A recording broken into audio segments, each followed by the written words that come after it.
बहुत समय पहले की बात है।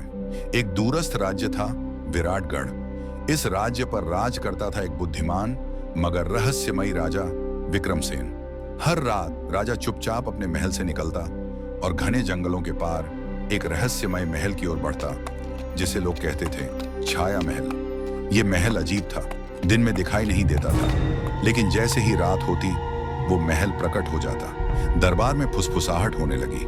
क्या राजा किसी जादू के वश में है?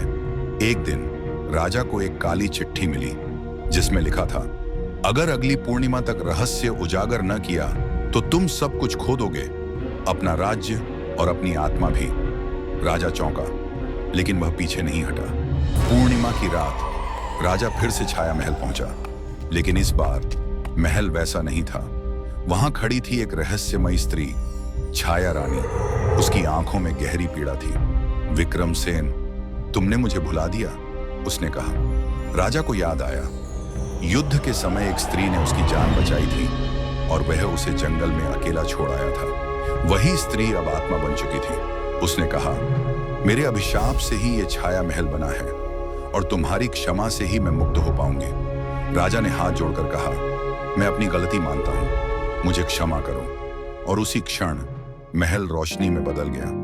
छाया रानी एक प्रकाशमयी आत्मा बनकर आसमान की ओर उड़ गई। उस रात के बाद छाया महल फिर कभी नहीं दिखा। लेकिन लोग कहते हैं, जब पूर्णिमा की रात आती है, जंगल में हल्की रोशनी चमकती है और कोई स्त्री हंसती हुई सुनाई देती है। छाया महल का रहस्य एक कहानी जो बताती है कि हर छाया के पीछे कोई सच छुपा होता है।